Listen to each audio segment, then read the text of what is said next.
Hello, everybody. This is Mr. Galvan, and today we're going to talk about how to use Microsoft Teams and utilize the Microsoft Teams meeting link within Google Classroom. So, as you can see, I'm in my Google Classroom page, right? What I want to do is I want to share a Microsoft Teams meeting link with my class so that instead of having a meet, we can go ahead and have a Microsoft Teams meeting instead. Okay, so what we're going to go ahead and do first is we're going to go into Microsoft Teams. Now you can go into the browser version, or I'm using the desktop application of Teams. Now, wherever you start, you can start in the Teams area, it doesn't matter, but we're going to go ahead and click on the calendar icon here because we need to be in the calendar. We're going to come up here to where it says new meeting.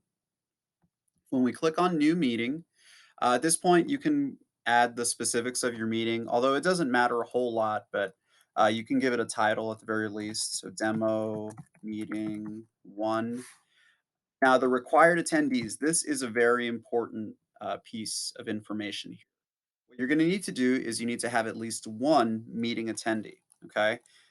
The reason being is that you will not get a meet or a Microsoft Teams meeting link generated if you don't have at least one attendee. So I'm going to go ahead and add my good friend Robin. Okay. Then the time and the date, of course, that is very important. And then if you want to add some details, you can. So then we're going to go ahead and click on send here. So we're going to click on send, and the meeting has been created, or the Teams meeting has been created. Now we're going to go ahead and click. And notice now down at the bottom in the details area, we have this. This is a link to the Microsoft Teams meeting. Go ahead and right click on that link and copy it. Okay. Now we're going to minimize Teams and we're going to go back to Google Classroom. So now that we're in Classroom, what I want to do is I want to go ahead and make an announcement. We want to post the link to the meeting so people can join. So I'm going to go ahead and click on it and, hey everyone, please join us for our meeting today. I'm going to go ahead and right click and paste. However, and if we go ahead and post it, it's not the nicest thing to look at. It's really long, and for kids, maybe it's kind of intimidating looking. It's a big link.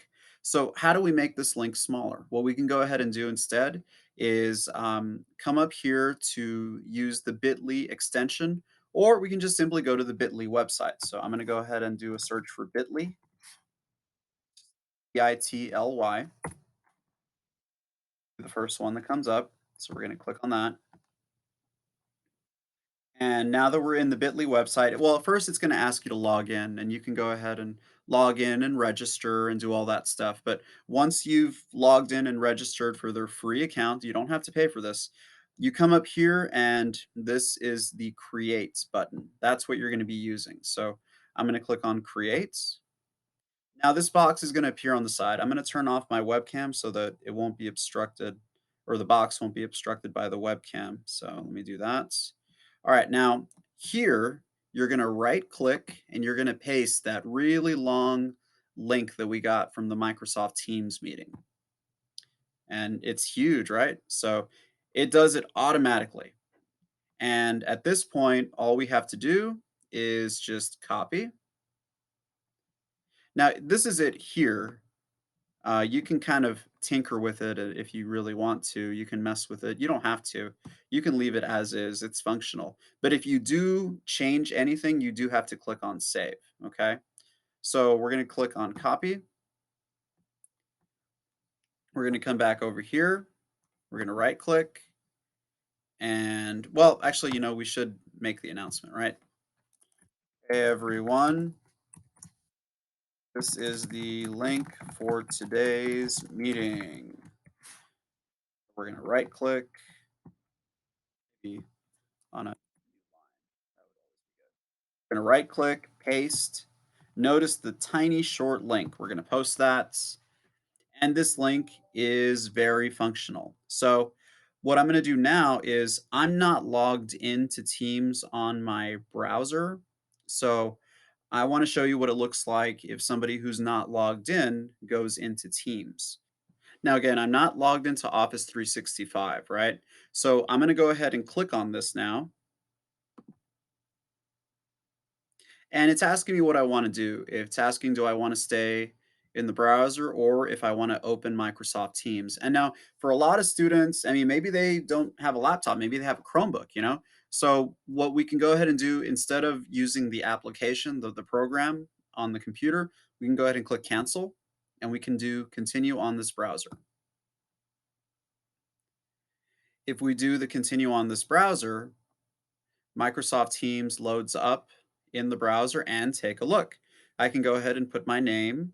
Now it has me showing as guest. The reason being is because again, I'm not logged into Office 365 right now. So I have the link. I'm just not logged into Office 365. So I'm technically like a guest, I'm coming from outside of the organization. So I can enter, and I can kind of change my name. Now, this is kind of one of those areas where it's going to be kind of netiquette. You're really going to have to reinforce with your students to display their full name.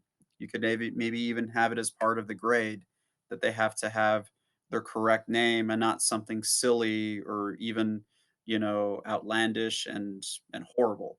They need to have their full complete name. We're gonna have them click on join now, or what they would do at this point is they would click on join now with their name correctly put. They click join now.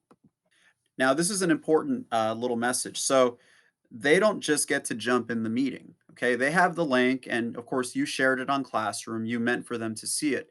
But this gives you one last opportunity to take a look at them and see, okay, who is this? Am I going to admit them? Am I not going to admit them? So, this is what the students would see. In your case, the teacher, you would be asked a question of, do you want to admit this person, me right now, I just asked to join, if they want to join or not. Once they're admitted,